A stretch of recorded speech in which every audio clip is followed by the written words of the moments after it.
Bonjour, je m'appelle Edgar et aujourd'hui je vais vous parler de la phrase interrogative choisie dans le texte numéro 3 de Nathalie Sarraute pour un oui ou pour un non, une souricière. Donc la phrase que j'ai choisie c'est mais comment est-ce possible? Donc euh, voilà.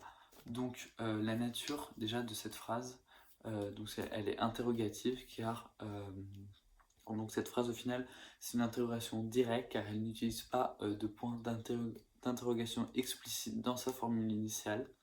Elle est cependant construite pour exprimer une interrogation réfléchie ou une rhétorique et elle interroge sur une hypothèse irréalisable ou incompréhensible pour le locuteur.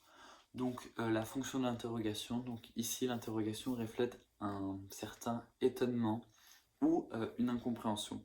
Le locuteur se questionne sur la possibilité d'un état émotionnel qui lui semble incompatible avec sa situation ou sa perception de la réalité. Cela traduit une forme de remise en question ou de confrontation avec une idée qui échappe à sa logique. Après la tonalité du registre, l'utilisation du conditionnel passé donne à l'intégration un ton soutenu et réflexif, ce qui caractérise des dialogues de Sarraute.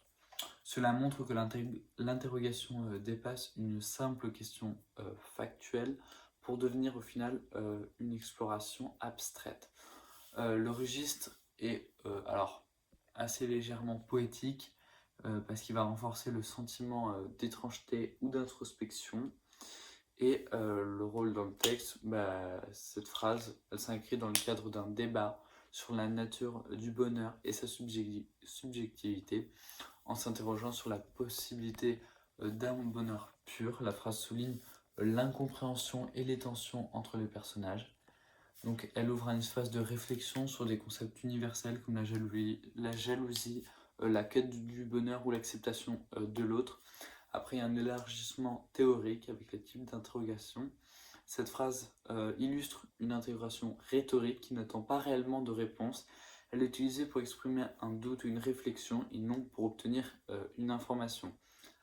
Dans le rôle de ce dialogue, les interrogations dans le texte de Sarraute ne servent pas uniquement à poser des questions, mais aussi à provoquer l'autre, à insister sur des points sensibles et à souligner l'ambiguïté des émotions. La dimension psychologique, l'interrogation ici relève une tension intérieure et une difficulté à accepter une idée qui va à l'encontre des attentes ou tout simplement des convictions du lecteur. En conclusion, cette interrogation, bien que simple en apparence, joue un rôle clé dans la dynamique des personnages en confrontant leurs certitudes et en faisant avancer la réflexion sur les émotions humaines. Merci beaucoup.